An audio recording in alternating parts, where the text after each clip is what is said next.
Santista levou várias pautas, acho que o Samuel vai colocar aqui um pouco melhor, mas uma das questões que a gente levou para o Congresso da Uni foi a questão da alimentação na universidade.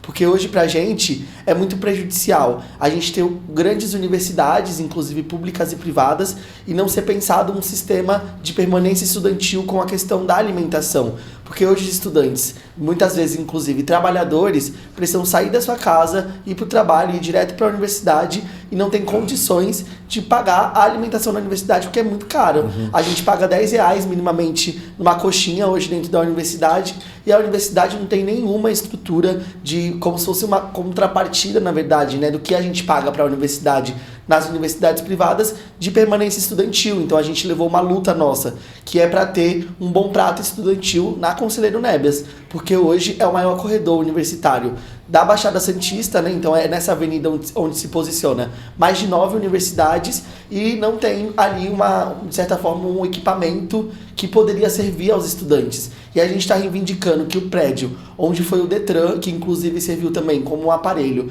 na época da ditadura militar, que está abandonado pelo estado de São Paulo, hoje vire ali do lado do McDonald's, inclusive, hoje vire um restaurante popular para os estudantes poderem se alimentar. Acho que Samuel pode colocar um pouquinho também sobre a questão dos institutos federais. Na minha universidade, hoje em dia, nós temos um frequente problema que é justamente a permanência estudantil voltada à alimentação. Os bolsistas do PAP, que é uma bolsa de permanência estudantil na Unifesp, recebem uma bolsa de aproximadamente 850 a 900 reais e mesmo assim precisam pagar o restaurante universitário para se alimentar. Quer dizer, o estudante já precisa pegar uma bolsa e ainda precisa usar o dinheiro dessa bolsa para conseguir comer. Uma luta muito frequente na Unifesp da Baixada Santista, principalmente no curso ao qual eu faço parte, que é de serviço social, é uma luta com que tanto os filhos quanto os bolsistas PAP da universidade consigam a isenção. Porque na nossa cabeça não faz o mínimo de sentido uma mãe ou um pai levar o seu filho para a universidade e ter que pagar uma refeição integral de R$14, quando muitas das vezes ele não tem condição nem de alimentar o próprio filho. Uma luta muito frequente também na cidade onde eu moro, que é no Guarujá, é o Instituto Federal. É uma causa nossa que foi sancionada pelo presidente Lula, lá no Parque Valongo. Foi uma luta nossa, inclusive, foi muito legal poder ficar gritando. Lula nos ouviu, trouxe o Instituto Federal para o Guarujá. E esse congresso da Uni ele foi marcado por permanência estudantil, trabalho e memória. Esses 3 jovens do movimento Correnteza, que atualmente são a oposição de esquerda dentro da Uni, que é a União Nacional dos Estudantes, mas apesar de tudo são vidas, então foi um congresso diferente, foi um congresso histórico, não somente pelo seu tamanho, mas também por esse fato, que infelizmente ceifou a vida de 3 estudantes, e que, como pautamos, foram para a imortalidade. Muitos mártires na época da ditadura militar do movimento estudantil passaram para a imortalidade também e viraram símbolo, como por exemplo a Helenira e o Ribas, que foram presidente e vice-presidentes da União Nacional dos Estudantes, que foram mortos na guerrilha do Araguaia buscando melhoria para os estudantes, buscando a revolução, buscando uma mudança drástica de dentro para fora do país. Então esses estudantes são parte da União Nacional dos Estudantes, como agora um símbolo de memória, um símbolo de luta.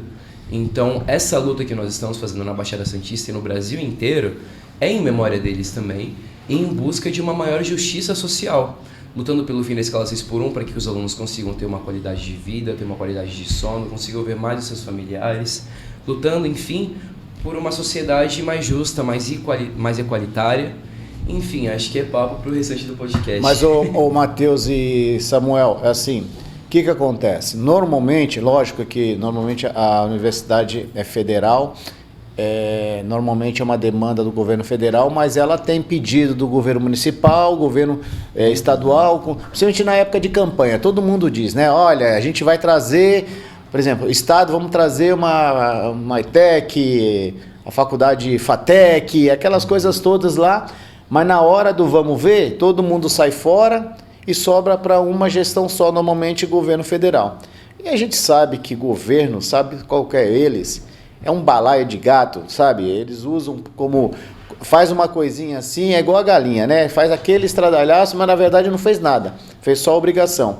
E vocês, estudantes, por exemplo, como que vocês conseguem, ou estão tentando, ou ainda não conseguiram, chamar a sociedade para esse viés? Porque, como o Samuel falou aqui, vocês são um movimento de esquerda dentro da universidade. Mas esquerda por quê? Porque grita, porque luta, porque assim, vocês poderiam estar tá conformado e seguir o rumo. Então, às vezes, as pessoas confundem. O que é o movimento esquerdista dentro na universidade? Não é um movimento, né? É diferente de um movimento político, que a gente sabe. Eu costumo dizer que aqui no Brasil nós não temos movimentos políticos de esquerda. Eles usam essa narrativa, mas não temos. Nós somos hoje um país, um governo socialista, e como qualquer outro.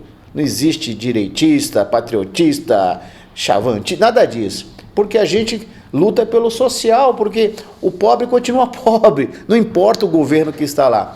E os jovens que precisam estudar, precisam se formar e dependem de uma universidade pública, né, gratuita, eu acho que a gente precisa, eu falo porque o meu sindical tem esse viés.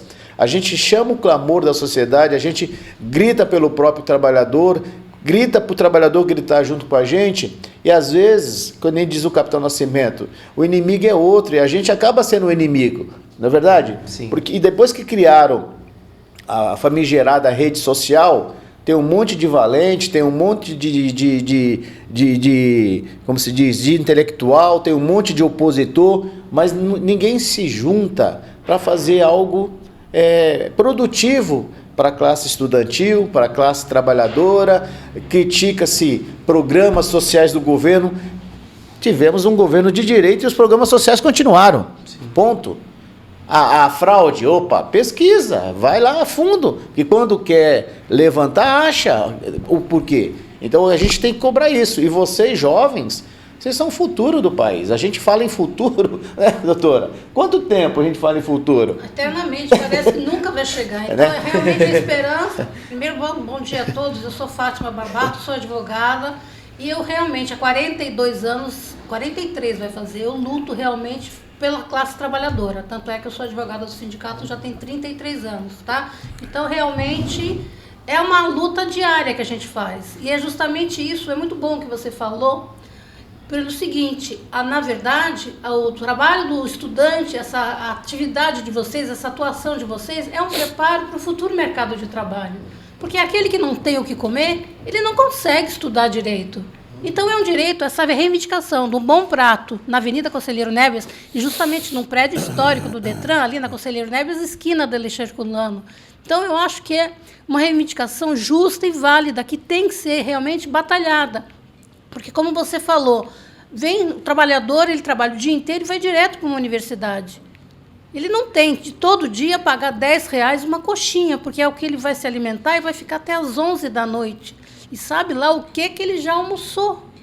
Porque se ele está justamente recebendo uma bolsa, é porque ele não tem folga financeira para falar que ele pode comer no restaurante à la carte. Muitas vezes ele vai levar uma marmita ou vai passar com um salgadinho. Tá? Então, às vezes, aquela alimentação é mais um salgadinho que ele vai passar o dia, que talvez ele comeu uma coxinha ou uma esfirra na hora do almoço. Então,